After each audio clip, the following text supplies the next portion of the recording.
The Isle of Man General Election 2021 coverage on Manx Radio. Good evening. The constituency of Rushen is in the far south of the Isle of Man and is made up of the villages of Port Erin and Port St Mary and most of the parish of Rushen. It has borders with Arbury, Maloo and Castletown and Glenfaber and Peel. Notable recent MHKs include Sir Miles Walker, the first Chief Minister of the Isle of Man, who held this seat for 20 years from 1976, and the late Noel Kringle, who stood down as the second President of Tynwald in 2011, after holding the position for 11 years. Before the dissolution of the House of Keys on the 12th of August, the MHKs were Lawrence Skelly and Juan Watterson. The candidates for General Election 2021 are Michelle Haywood, Mark Kemp, Andrew Langan-Newton and Juan Watterson. Michelle Haywood, why do you want to be an MHK for Rushen? I've spent 5 years serving as a local commissioner and 3 years as chair, and during that time I've managed to deal with a number of local issues, but actually I think I could achieve more on a national stage and I could actually tackle some bigger issues on behalf of the constituents. Mark Kemp. 2016, I was a swing vote of 55 off getting elected. I felt my manifesto was very strong. I've produced another strong manifesto. I believe in the people of Rushen, believe in the strength of the constituency. I believe in the people of the Isle of Man, and I believe that we have a bright future, but we need the right people inside to do that. Andrew Langan-Newton. To take leadership on the issues that are important in the transformation of the community that's going to benefit the whole island, and especially the community in Rushen. Juan Watterson. I want to be an MHK now for the same reason that I did when I stood for the first time 15 years ago. It's because I'm passionate about the people of Rushen and the people of the Isle of Man, our sense of community, our sense of national pride, and to make this island a better place. So to some of the issues around today, and first of all to Michelle Haywood, the issue of the underclass and poverty in the Isle of Man, and the fact that a lot of the Isle of Man are terribly well off and some people aren't. How can we square that circle? I think there's a number of things that we need to do to tackle this at source, and poverty comes from a number of routes. Part of it is about 0 hours contracts and unstable working conditions. Part of it is about inability to access good quality housing at an affordable price, and there is some blocking that goes on in access to local authority housing as well. And then also we have quite high living costs here, so fuel costs are high, particularly food costs are higher, and all the goods that you purchase are higher, and so we have to recognise that actually we need to provide support at that margin of our society, really, that it's being systematically kept in that boundary. Juan Watterson. Thank you. I mean, as someone who chaired the Poverty Select Committee for the last few years, one of the recommendations that came out in July that was overwhelmingly accepted by Tynwald was bringing the minimum wage up to the living wage, and that's going to take 16% of Manx working families out of poverty. So that's part of the ingredients that we need to see in terms of, as Michelle said, about housing and some of the other areas to lift standards around the island. Andrew Langan-Newton. We really need to see leadership from the politicians on this issue to build up the security of our environment, and that's going to take a number of tools, including progressive taxation to empower people, but also really investing in the long-term assets to enable them, like education. We really underfund education. Public transport should be free. These are things that are really high cost to individuals, and we can really benefit their outcomes, and long-term investment in renewable energy for low-income households. Could you be more specific about public transport? How will that people put more money in people's pockets? Well, people who ride the bus from Port Erin to Douglas, they have a cost which is more than driving to Douglas, finding parking and paying for that. So actually, we're putting a tax on everyone who's using the bus because it's a greater cost than driving a car. But actually, there are huge benefits for our community for more people using public transport. So there's spillover cost and benefits as well. Mark Kemp. Yep, I have to agree with June in terms of raising the minimum wage to the living wage. That's going to raise quite a few people out of the poverty trap and the income trap. Additionally, we need to look at education. We need to be looking at what the precipitating factors are that create poverty later on. I mean, if you've got 30% of every GCSE cohort that is failing their GCSEs, then their job, the scope of jobs that they can move into is actually reduced. There's a raft of other issues regarding poverty, and we mustn't forget about homelessness and food and fuel poverty that we have on this island. These are big issues that the next House needs to tackle. OK, well, let's go to education. Do you think the education for non-university students, ones who don't go to university, is that education good enough, and is it serving them? Well, I'll say very quickly that I've taught at UCM.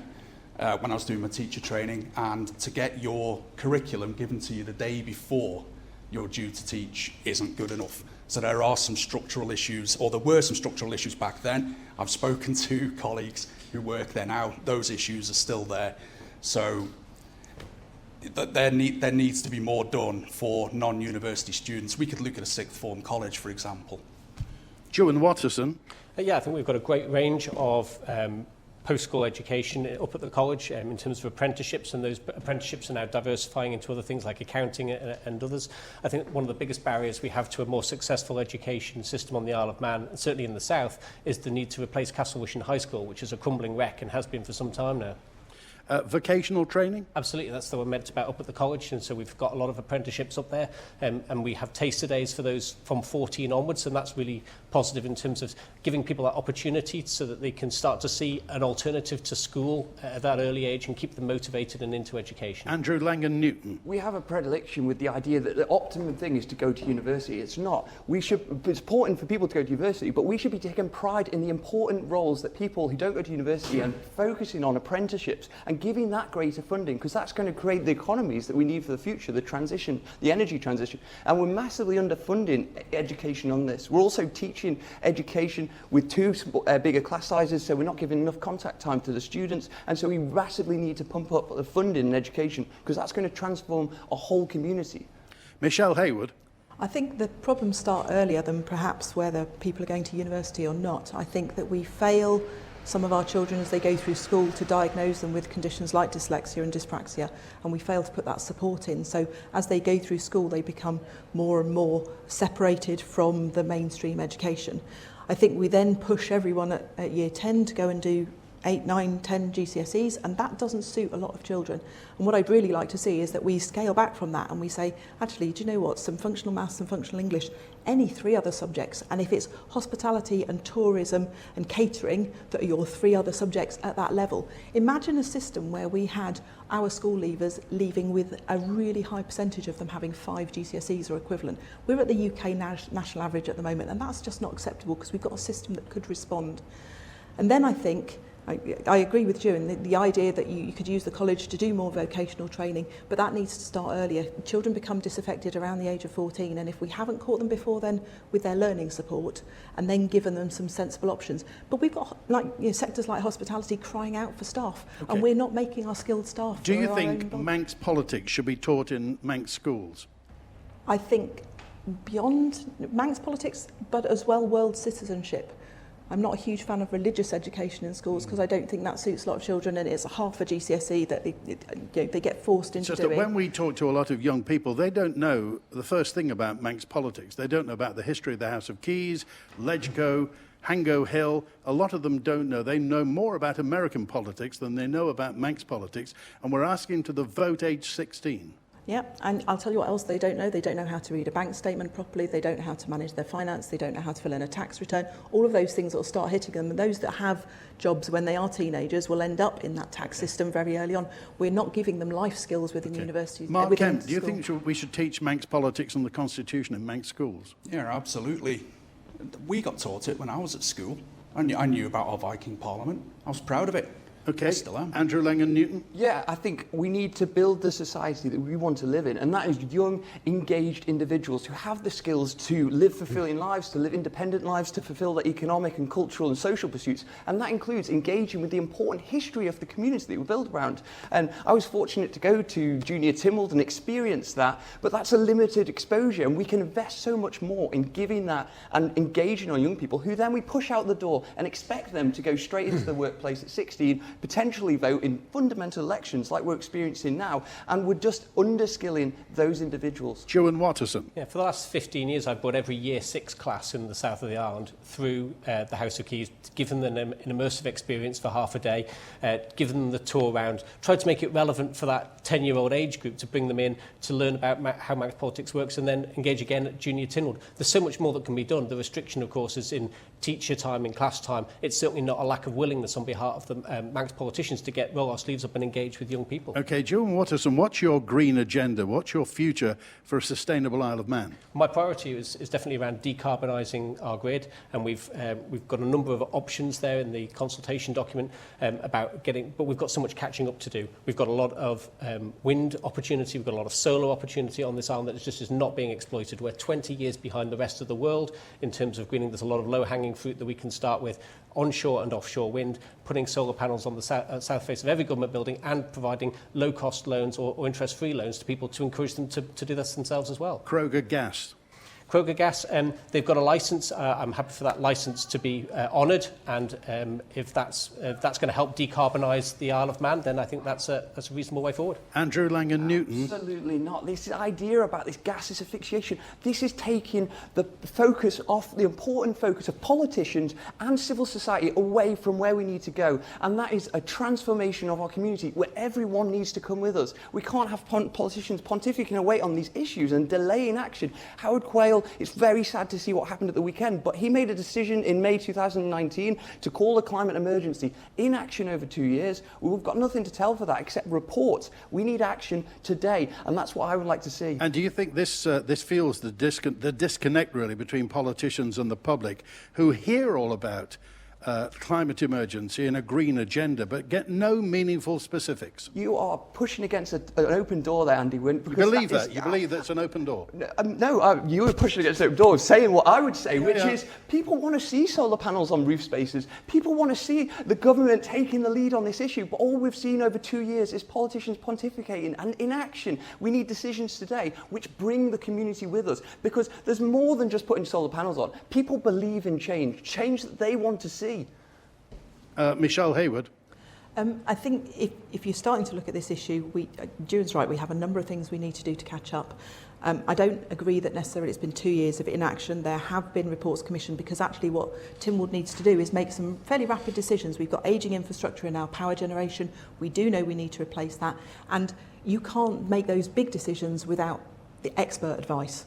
And so that expert advice has been sought. The climate change team is working very hard. There's a number of things that are coming on stream, and it will take time. So at the point where you've declared an emergency, that's fine. But if you do any emergency training at all for anyone, you always say stop and think and then act. And we're in the thinking phase, and I know that it can be impatient for some people to do that, but unless we think and we make those right decisions, we could end up saddling ourselves with some big white elephants and some huge expenses that won't achieve what we need to achieve. Of all the doors that you've knocked over the past month or so, how many of them have had the climate emergency and green agenda as their number one concern? Probably maybe 10-15% on climate emergency, but actually probably about the same amount again talking about conserving biodiversity and conserving the natural environment. So I think there is a general idea that we do need to act, and politicians have an inertia, because your lifespan is the next election, and so it's difficult to take unpopular decisions now that are very, very important for our future, because actually whoever is elected, that could be the end of their political career. So you have to be brave and bold to take those decisions, because they're the right thing to do. Mark Kemp. Yep, so I do actually support the higher ambition pathway towards being sustainable. But we have to be mindful of the energy trilemma, which is affordability, sustainability, and, the third one escapes me. But the energy trilemma is essentially, can we afford it? Is the resilience of the supply going to be there? And is it going to be sustainable? So the Arup report came up with 3 initial solutions. Option 3 seems to be what for me looks like the best solution. So that's where we repurpose the interconnector, build a redundancy interconnector. We build solar on public buildings and new builds. Unfortunately, within that solution was biomass. Now, I wasn't particularly keen on that, so I had a think in my manifesto. I've come up with compressed air energy storage. That's something that we can look at in the future, because within that you can actually store your energy supply for a long period of time, and that's going to be one of the challenges we have to conquer going forwards. Just very quickly, in terms of green agenda as well, recycling and upcycling, we need to do more of it. Okay, Andrew Langan-Newton, we're talking about diversifying the economy. to pay for everything that we want to do in the future. Can you foresee any new industries that you'd like to see introduced to the island? Well, I very much like the concept of resilience. Like, how do we become a resilient community which we can build microeconomies within our community? We rely heavily on imports to the Isle of Man, and we're an island, so we're always going to have imports. But what can we do where we can build up every pound that goes in the Isle of Man massively benefits the local economy and a multiplier effect? It's like, how can we build up long-term investments? Where do we... Agriculture is a great opportunity, but it needs government to take the lead to go, okay, maybe we'll buy apples from local environments. So over 5 years, build some contracts so it gradually gets up. And so agriculture and other industries can have government as a procurer. So yes, building up resilience actually makes money that we generate from other means to go longer in the Isle of Man. And the energy is a great part of that as well. Mark Kemp. Yep, so in terms of the sustainable island, we have to look at the diversification of the economy, but we also have to look all the way back at education. So a point I was going to make earlier was regarding changing the way we do Key Stage 3. Now, we have to preserve the overall rounded learning that students have, but we also need to be looking at, can we introduce more STEM-based subjects and can we introduce more vocational subjects earlier on in the curriculum in school years? So we're actually creating pathways for students. So we're not getting this failure at 30% of every GCSE cohort. We're creating, it sounds a bit cold, but the workers of the future who are able to fulfill some of these green roles in terms of diversifying the economy. And there's a range of other things. We can be looking at hemp products. We can be looking at anything out there that's AI, robotics. Just because it's the Isle of Man doesn't mean we can't have it. And we've been slow over the years. Are you saying we lack ambition? We certainly do. If you take PokerStars, for example. PokerStars came in. I mean, I've worked there, so I know how dynamic that company is and how dynamic the industry is. But what happened was PokerStars came in, and the then Department of Enterprise, or whatever it was called when it was first created, decided to sit back. Brilliant, we've got them, the rest of e-gaming will follow. And it didn't, and it was 7 years later, and all of a sudden there's a panic, and government are going to these ICE forums and all the rest of it. And yes, so we're not fast enough in coming forwards. Joe Watterson. I think we underestimate just how resilient the Manx economy is. I mean, we are only sitting here just a few months after the last lockdown. We've got unemployment is down at 0.9% again. I mean, that's part of the Manx economic miracle. I'm sure we'll later come on to talk about housing and how that's a barrier to the growth of the Manx economy. But in terms of diversifying it, I mean, the government is not there to sort of necessarily drive the economy, it's there to help. And one of the phrases that strikes fear into the business people of the island is, I'm from the government, I'm here to help. Because it is like to slow things down. What we're there to do is provide the regulatory environment to allow the businesses to succeed rather than try and micromanage everything. Michelle Hayward. I believe economic development are working on about 23 different sectors where they're trying to support the environment to bring businesses here. I think one of the key things that the Isle of Man government could do, and it's changing their procurement processes so that there is always an assumption that if you can go to a local provider that you do that. Because very often we'll see procurement processes run where they're in awe to big companies that come across from the UK, and just because they have 400 staff and they're bidding for this little contract, it means you overlook the local company with 10 staff. But those 10 local jobs with people who actually care about what happens right here on the island are far more valuable than giving a contract to a big firm. And I think we need to shift the balance of how we score procurement to make sure that it's locally driven supply. And we've done this in Port Erin. It's like written into everything we do that it's local suppliers as far as we can go. And that's how we can keep that money circulating within the Manx economy and keep supporting Manx jobs. Joanne Watterson, does the south of the Isle of Man, in particular Rushen, the two villages, have a future in tourism, or what can be done? Absolutely, and if you just look at, if you step out the front of the railway station here, you'll have seen the investment that's been made in this area in the last few years, the regeneration of Station Road. And I think what needs to happen next is that needs to carry on round into Church Road. We need to promote the retail offering as well as the hotels. More hotel bed space is likely to be appearing down where the Marine Biological Station is. Is anything ever going to happen at the Marine Biological Station? Yeah, I was fortunately this has been bought by a local developer, someone who lives in the port and is very keen keen to see it done. I believe that, speaking to him over the summer when I knocked on his door, it's a matter of waiting for the planning permission to come through, and they can't wait to get started. And how long do you think, if planning permission were given today, how long would it be before something actually happens? That's exactly what I asked him, and he talked about next spring. So I think that's a really positive move. We're also seeing the redevelopment of the Bay Queen again in the next sort of 12, 18 months as well, which I'm really optimistic about. Do you think there'll ever be a marina in Port St Mary? No. As a 24-hour port? No, I don't think so. I don't think that money is going to be kicking around, and the sort of investment that's going to be needed and the sort of things that normally make a marina pay are just not available in Port St Mary. So I don't think we're going to be finding that sort of money. Andrew Langan-Newton. On tourism, yeah. Well, I think we benefit at the moment from having a great Isle of Man with a great heritage connection, Manx National Heritage doing amazing things, and we have great spaces. What we can't lose is those great spaces, and that really goes to planning. We can't be putting up housing estates which aren't fit for the future, but also don't reflect the cultural benefit that we have in our communities. Port St Mary is such an important place because it's really retained that fishing village feel, and that's how we should be building our communities for the future. Ones where we can walk to the shops, where we can walk to a pub and walk to a restaurant, and it's captured that historical connection, not being put up poor quality houses which aren't fit for the purpose in terms of solar panels and no heat pumps, etc., but also don't reflect the heritage of our society. Now, you're leader of the Green Party. Is there such a thing as green tourism? Yes, there is, and we've certainly got great opportunities for e-bikes. When I speak to people who are selling e-bikes, they're going wild because they can't sell them quick enough. And that's a great opportunity for low-carbon tourism. People getting the boat to the Isle of Man with an e-bike or coming here to rent one and travelling around our amazing forests in a clean way and a safe way. And we could do more to create footpaths, to create spaces on roads, not like we've seen in Guernsey, which isn't fit for purpose as a cycleway, but really investing with a vision for the future of the Isle of Man, which captures the importance of green future, but also tourism and money in the Isle of Man economy.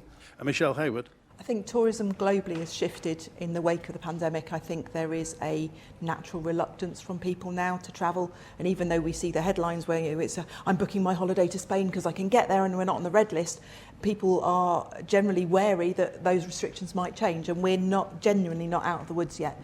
I think what that's driven is a view to local tourism. So in the UK, all of the seaside resorts have been pretty much rammed right the way across the summer. It's been impossible to book anywhere for sort of staycations. And the Isle of Man, as things open up, has the possibility of benefiting from that. I think what we've done is people have discovered that you don't have to go to the Med to get a good holiday, and that there are other places around the British Islands that you could go and explore. And I think that's where our market's likely to come from. Mark Kemp.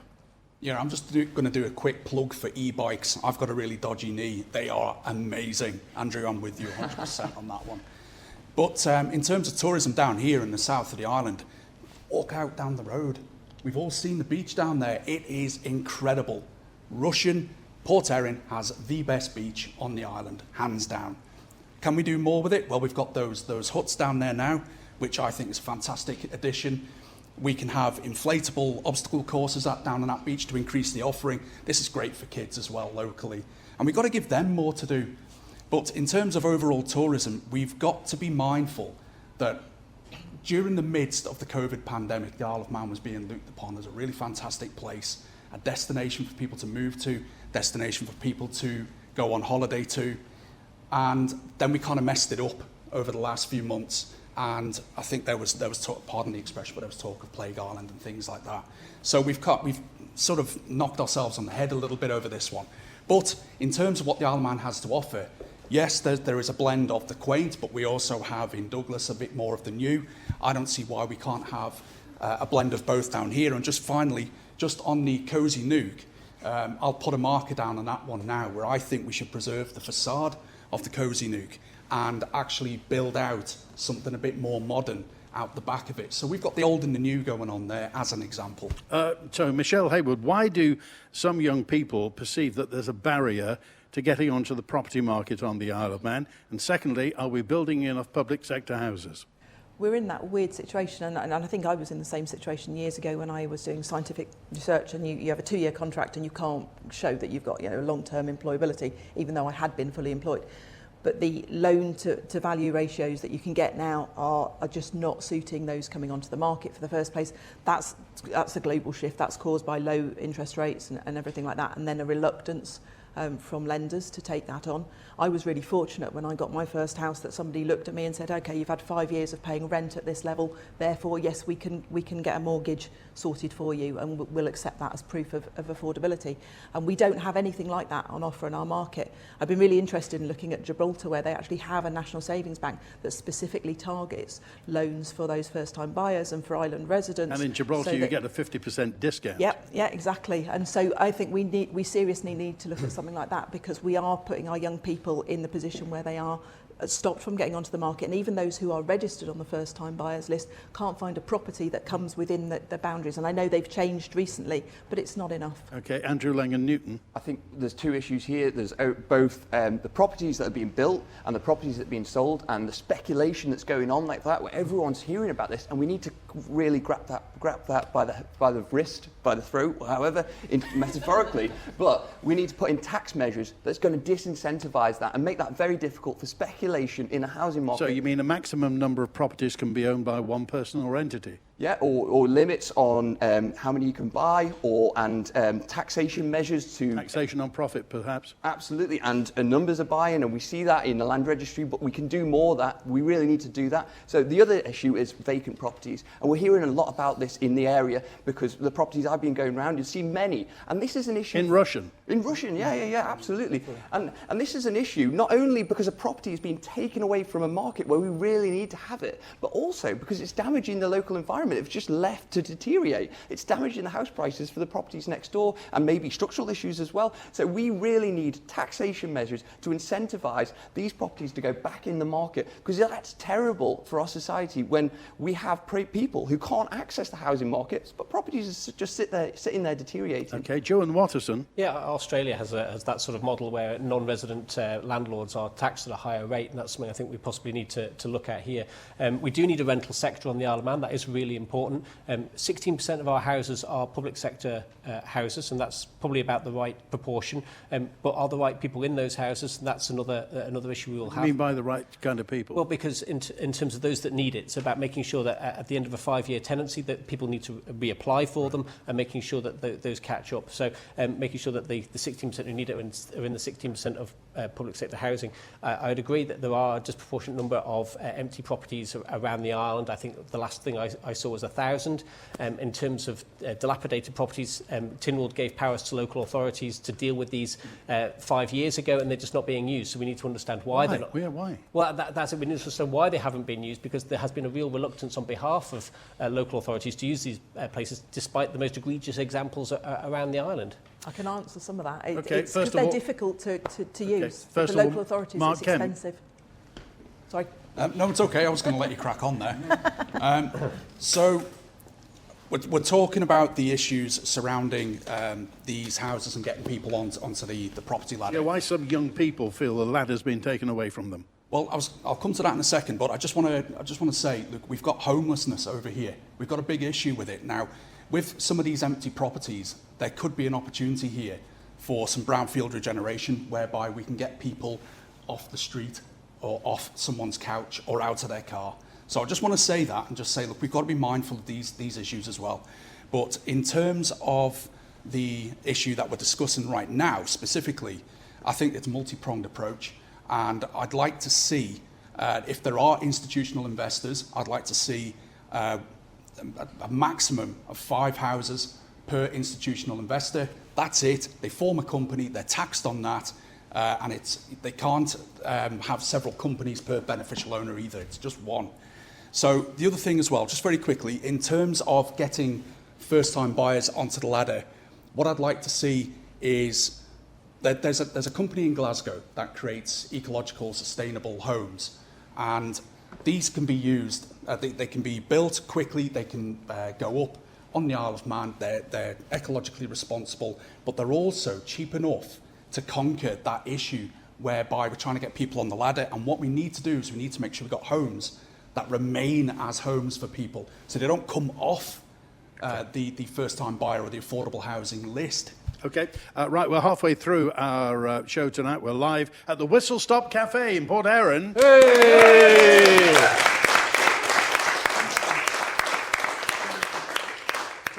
Time to go. Oh, but I've got to thank Julie Goldie, by the way, and everybody here at the Whistle Stop Cafe, including your fans in America who love the Whistle Stop Cafe.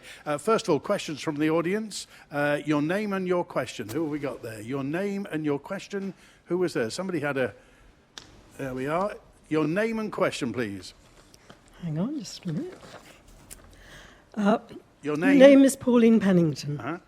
We're frequently told that we live on an affluent island, and there's certainly money for capital spending on grandiose projects. Why then, I would like to ask the candidates, are provision of and timely access to primary health care, hospital treatment, mental health services and dental treatment at best disturbingly patchy?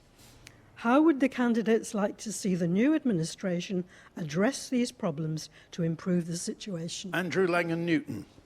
I think a big part of the issues we're facing as a society is increase of chronic disease and conditions in our society, and especially that's even starting at the primary school age. And we really need to reflect on prevention as a means to resolve these issues for the long term, and these are going to resolve these long waiting lists we're experiencing. But in the meantime? Well, I mean, it starts today. It starts with how we transform our society and education and really investing in what food we put on the table for people, what food we put in our schools, what food we feed people in the hospital. Is that the right food that's going to give them the fulfilling benefits to live like healthy lives? Or are we just making things worse by what we're feeding people? Okay. So, go on, sorry. yeah, so prevention, but absolutely, we need to be prioritising healthcare, mental health care as well, and especially in our young population coming out of COVID-19, increasing the opportunities in the schools and outside the schools for access mental health services. Mark Kemp. I'm going to say one word, we're probably all sick of hearing it: budget. The budget process is fundamentally flawed, and we need to change it. So if we go to a zero-based budgeting system, at least in the first 2 or 3 years of this next administration, we can make massive savings. For the lay person, what's a zero-based budgeting system? Okay, so at the moment, the way government, very, very simply, the way government is doing things is they're taking last year's budget, although there is a process involved, but it's essentially last year's budget plus a bit, and whatever wastage sat within there is gone, right? So it's spent. We've had, sorry Phil, the Slough Road as an example, that was wastage. We've TT World Series as wastage, you name it. It's in there. Now, zero-based budgeting, it's where we start at zero and we build our expenses up item by item. That includes the staff resources as well. And we've seen massive increases in staffing in government and 45 million extra now in staffing costs. But where does that come from? Where's it being spent? Now, just very quickly, I'll just add that Manx Care are trying to recruit 200 headcount, and they're going to have to do what's called break the ceiling. In order to recruit those staff, they're going to have to spend a fortune to do it. So we've got to get the budget process right in order to do this, to fix these short-term problems. But we also need to be looking at capital expenditure. How are we ending up in these messes, these massive, massive messes? Okay, Michelle Hayward. I think the problems in healthcare have been longer coming than just recently. The hospital is the size of a small district hospital, probably not even that if you compared it to UK. That makes recruitment of staff difficult. If you are training as a medic and you've got your 3 A's at A level and you go off to university to get into medicine, which is highly competitive, what you want to do when you come out is you want to work at a teaching hospital where the cases are challenging and you have expert supervisors who are helping you develop your career. And what you don't necessarily want to do is end up stuck somewhere in what's almost a backwater hospital. So I think we have to appreciate that actually, for the size of the population here, we have a fantastic facility, but what we have to do is be more realistic about what we can treat here and what we should be contracting in, because it's not acceptable to have surgeons that maybe do an operation 10 times a year, because they will not be hitting the standards of excellence that we want. It's much better to be able to send patients away to an expert hospital where that surgeon is doing that operation 10 times a week, and your outcomes will be better. One of the things that Manx Care has put into place is it's actually tracking patient outcomes for the first time. And I know I've been a victim of not being treated very well by the hospital, and when you try and complain and when you try and put something right and when you try and ask for that data, it's just not there. So we've kind of taken our eye off the ball, and actually it's a longer serving problem than just now. Okay, all right, Joan Watterson. You know, when I was elected chairman of the Public Accounts Committee back in 2016, one of the things we looked at was where's the biggest potential waste of government money, and the first place we looked was Nobles Hospital, not because the quality of service at the ground floor isn't right, but actually because of their consistent failure over 25 years to deliver the strategic change that they've been putting in their plans. They've been doing wonderful planning and then never delivering it. Things such as integrated care, things such as dealing with waiting lists, things such as theatre processes. So the three reports that we've done not only led to Sir Jonathan Michael's review and the new structure that we've got that will deliver that strategic change, but it will also it's also had knock-ons in terms of looking at where we spend the money. We spend £10 million more here on consultants than we would if we'd employed them under similar terms and conditions in the UK. So we're already spending more on consultants here than the UK. Where we need to do is we need to work harder on the soft recruitment, because as Michelle's quite right, the Isle of Man is 40% the size of the smallest hospital trust in the UK. We are very small by UK standards. So we need to work on the soft aspects, the quality of life issues here on the Isle of Man, the lower tax, all these sort of soft issues that are going to bring people here, because we are all, not just in the Isle of Man, but across the British Isles as well, fishing in a really shallow pool for medical professionals. There's fewer people going into it, there's fewer people staying in it because they're getting burnt out. It's becoming a harder, more kinetic job. Okay, briefly, Mark Kemp. Yeah, I just want to add two more things. That the Nobles Hospital was in special measures between 2015 and 2018. So medics' work wasn't being signed off by the General Medical Council. We've got to make that distinction right now so everyone is aware that there was a big problem, and it's still a problem that we're dealing with now. The other big issue that we've got, we can talk all day about this being a small island, etc., but we have fundamental issues, and another one is GPs. We cannot recruit them because of a pension transferability issue. Let's make that public knowledge as well. Okay, your name and your question, sir. My name is Nick Willard. I'd like to ask each candidate, vaccine passports, are you in favour or not? June Watterson. No, I don't see the purpose of vaccine passports. Andrew Langan-Newton. No, I wouldn't see it as a priority, but I'd like to know more about the debate, and if it came before Tynwald, like it might do, and follow what the best practices around the world. But at the moment, I'm not going, that's what we should move towards. Mark Kemp. I think it's a no from me. Michelle Hayward. I'm going to put my science head on here.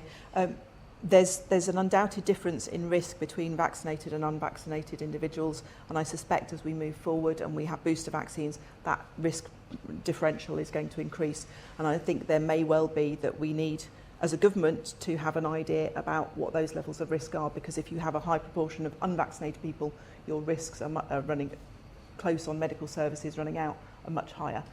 So I think there may well be some proof going forwards, but it's just the same as, you know, I've had to have yellow fever vaccines to visit certain countries in the world. There are requirements, and I suspect that might be where the world ends up, and it probably won't be our decision. It'll be the decision of airlines and other countries. Okay, madam, your name and question, please. Hi, my name's Nikki Merritt. I'd like to ask the candidates if they would agree that it's time that neurodegenerative diseases were taken out of the bracket of social care, and that the care that people need for the last stages of these terminal illnesses were funded from taxation, just as the treatment of all other illnesses is. June Watterson. Well, certainly in terms of nursing care, I've long been a believer that nursing care on the Isle of Man should be provided as a fundamental part of the National Health Service. People shouldn't be having to sell their homes to pay for care. It should be something that is funded through the health service as part of something that we all pay into, we'll all need, because I just don't think the present way of doing it is equitable. Michelle Hayward. Yes, I think it should move out and it should be within healthcare. I actually think I'm always stunned that hospice services sit outside of a healthcare system when there are so many doctors and nurses that work in there, and there are so many absolutely excellent staff, but we don't properly fund that, because I think we recognise that as a society that's so important to us. Mark Kemp. I think it should sit within healthcare. I believe that, again, it's going back to the budget process. If we can find the money there, we know it's there actually. We can actually channel some of those savings into better care, such as what you're talking about. And then there is another thing that we can actually explore. Obviously, it needs a lot of research, but we can be looking at dementia villages and things like this as well. Obviously, not out in the sticks, because people like to be close to what's familiar to them, But I think we need to look at this problem in a bigger scale as well. Okay, Andrew Langan-Newton. Yeah, I'm in favour of a national social care model, similar to the National Health Service model, but what that factors into it as well is choice. Choice for the individual user. If you go to the NHS, your medical, it's all reactive. So you have to accept the doctor, etc. But in a long-term care model, the individual should also have some autonomy about how they want care to be delivered. So I think a national social care model, like a health service model, where it's funded across the community, not an insurance model, but a long-term community-based investment model like the National Health Service, where we respect the elderly population and we give them the care that they deserve. However, in that choice, we also give the individual choice about how they want that care delivered. And this is something that I think the next Tynwald should be moving towards, how we fund that social care model and be strong in thinking about that and dealing with the difficult questions about that funding model, but the important questions about the delivery of the care that should be universal to our community, but also should factor in choice for the individual about how they want that care delivered. Okay, your name and question, please. Hello, my name is Liz Leatherbarrow, and I would like to ask Juan if these are questions to all the candidates, madam. Afterwards, yes, I would ask Juan first of all to say a few words about the Auditor General and what amount of money he feels that person could save the Isle of Man in budgeting. Okay, I'll go for... And then I would like the opinions of the others afterwards. Okay, I'll ask the questions, madam. The Auditor General, Mark Kemp. Well, we do need the Auditor General, but for some reason we've got a delay on that. I think it's a positive step towards budgetary control and towards getting our finances under control. But beyond that, I can't really say what I think they're going to save because I've already talked about reforming the budget process anyway. And I think there's probably about £20 million at the top end. So why do you think it's taken this long for an Auditor General? Juan, do you want to answer that one? Okay, Michelle. I'll speak about from the audit process from local authorities. It's been compulsory for local authorities and local authority boards to have audits in place. I know that when we have those audit reports come through, it's actually really, really useful for the elected members to sit down there with somebody who's outside of the organisation, who steps you through, who looks at all the different parts and steps you into what your challenges are going to be in the future and going forward. I remember famously sitting there in a Portsmouth board meeting where the auditor said, just stop spending. And any of those who know the history of Portsmouth will know how important that decision was. But it was absolutely critical advice. And with the right person in place, auditors are absolutely invaluable for running large organisations where there are multiple tasks going on. So I have big hopes for this. I don't want to make a sweeping generalisation, but I will. A lot of the population think that local authorities and the government mistake public money for their own money. And they see a disconnect. I've never ever thought that. I've always thought that actually every pound of ratepayers' money that I've had a decision over when I was in Portsmouth is actually more precious than my own. If I want to fritter away £5.50 on a cake and a coffee, that's my choice. Actually, at Portsmouth, much to the disgust of some of the members, I stopped us having bottled, imported Scottish spring water on the table because it cost £120 a year, and I thought it was just a waste of ratepayers' money. Andrew Langan-Newton. Yeah, I think where we've been really let down, the Auditor General can benefit things by giving transparency to information and issues that aren't transparent at the moment. So that's going to be positive. But where we've been really let down is the accountability that should have been instilled by MHKs on government. Government's there to execute the laws, the decisions that Parliament passes, but we'll reverse the model. Actually, government's telling the MHKs what to pass, and it's the wrong way round.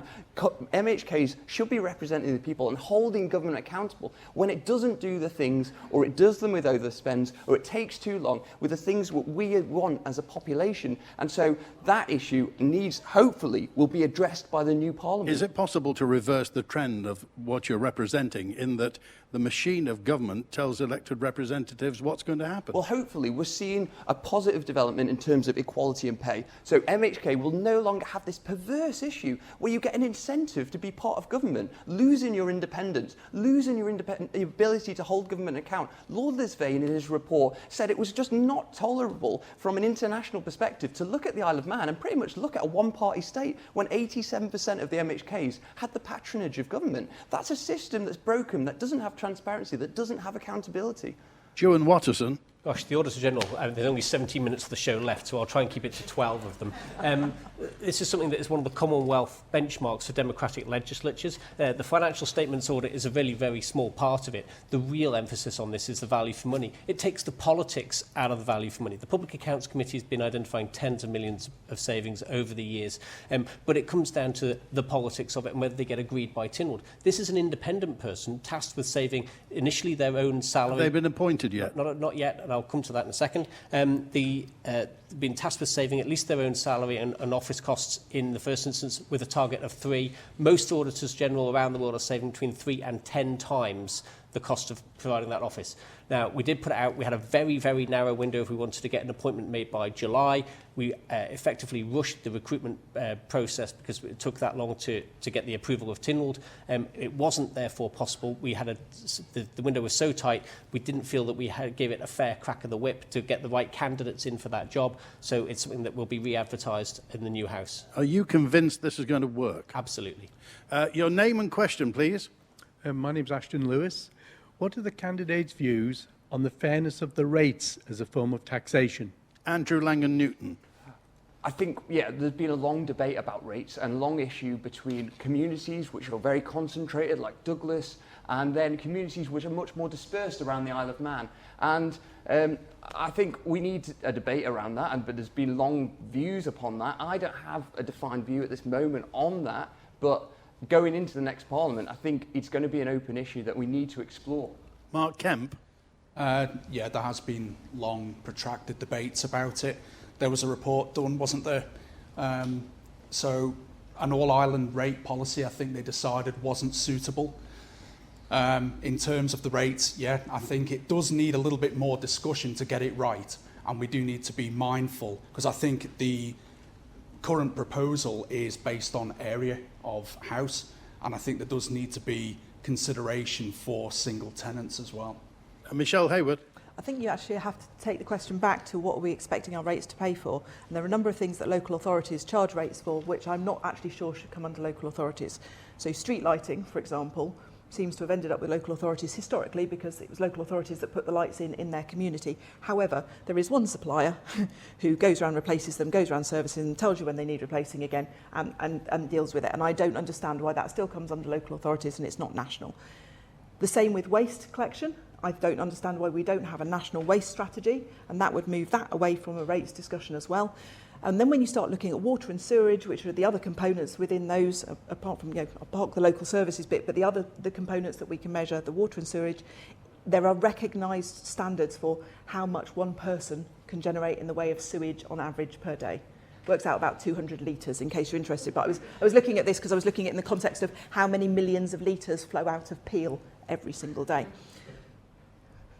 And the same for water usage as well. So I think there has to be an element there that recognises the occupancy of a house. You can be one person living in a house with 10 bathrooms. You can still only go to the toilet so many times a day. Where you've got 10 people living in one house with one bathroom and that toilet will be used 10 times more. So I think we're not looking at it very sensibly in terms of actually paying for the services that we're using, and I'd like to see something that's much more aligned to that. Okay. There will have to be some recognition of how much land you occupy, I think, just as that's how much street gets cleaned. Ewan Watterson. I think there is a role for property-based taxation in the overall mix, especially that's the only part that's basically non-resident people pay, and certainly second property owners pay. I think there is an issue around single occupier households that we need to make more equitable. I think they pay full amount, they should get a discount for that.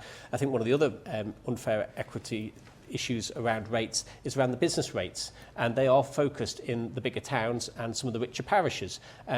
That's not necessarily the right way to do that either. So centralisation of the business rates to pay for business structures. But what Michelle's right, when you take those big areas of waste and street lighting out of the local authority budgets, there isn't actually a huge amount left. And so you need to really look at what autonomy local authorities have and what we want them to do in order to be a part of that. But ultimately, it should be a system based on capital values rather than what a property cost to rent in 1969, which is just a completely bonkers system for the modern day and age. Your name and question, please. John Pennington.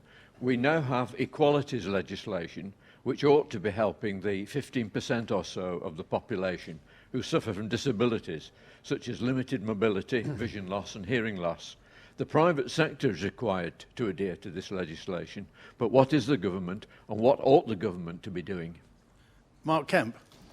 Well, this is something that's actually come up on the doorsteps as well. And if you look around, we've got buildings around here that aren't wheelchair accessible. So I feel government should be doing more to enforce the Act, to be perfectly honest with you. Yes, that might require some increase in headcount, something I'm generally against, but I think where it's needed to enforce these social issues, then I think it's a good thing. Andrew Langan-Newton. Yeah, absolutely. And we see like pavements was a popular one on the doorstep coming up, where people are being disadvantaged in a community where public sector bodies should be taking the lead on this, making reasonable adjustments to the benefit of the users in a society that reflects a range of people and demographics.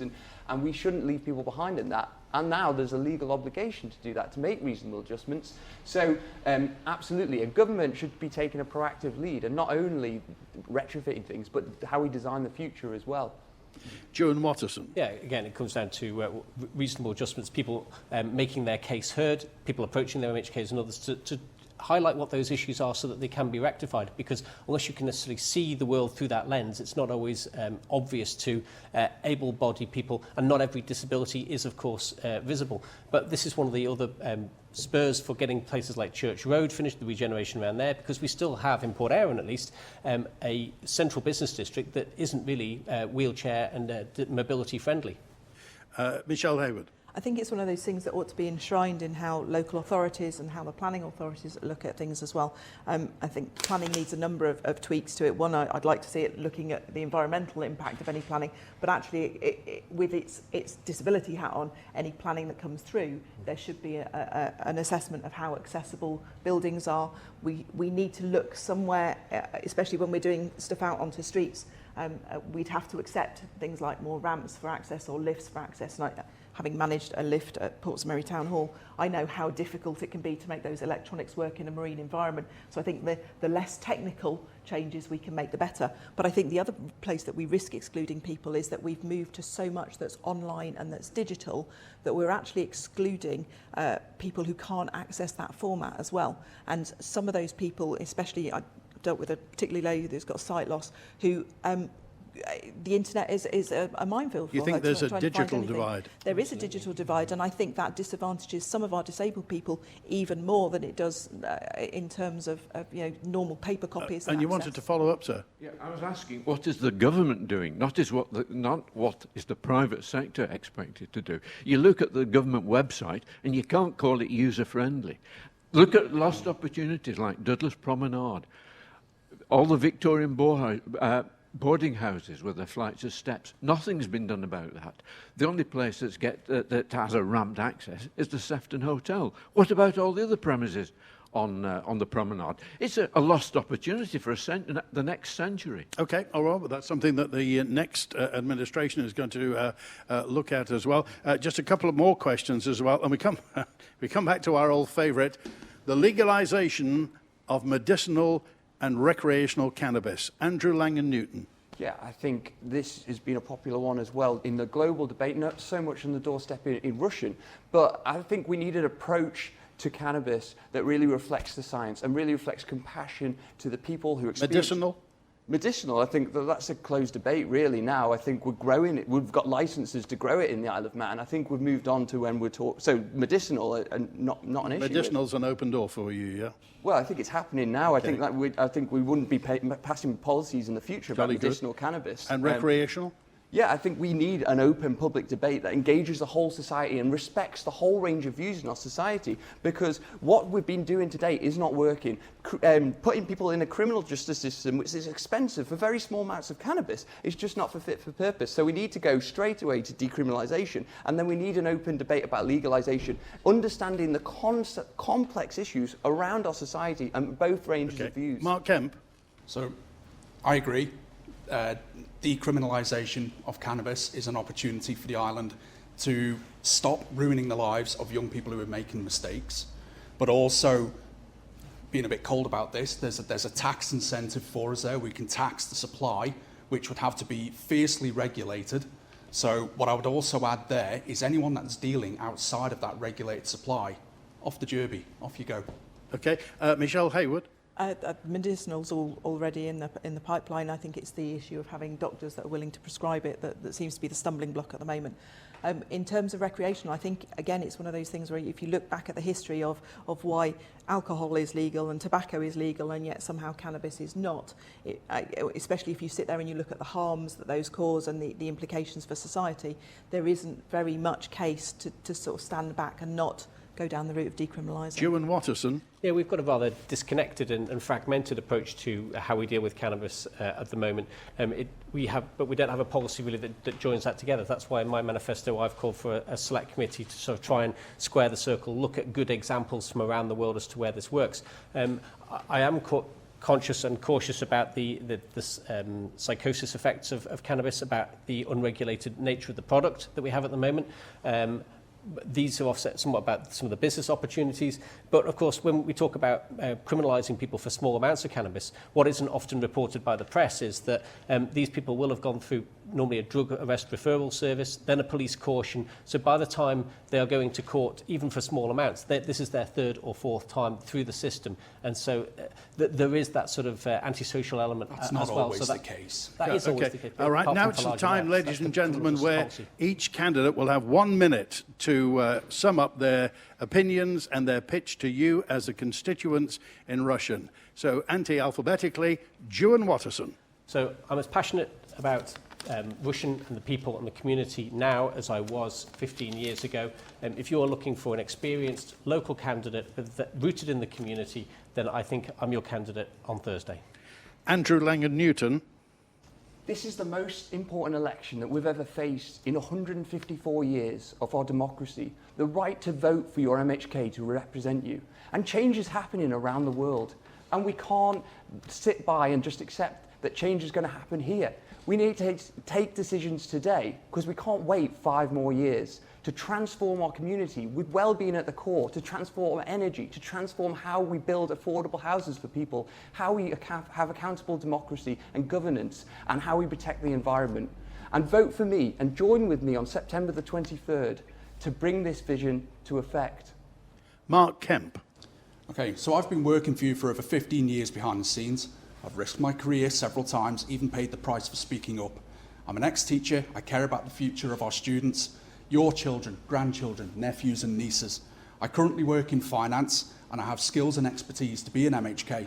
Now, ask yourselves, what do you want from an MHK? What do you really want?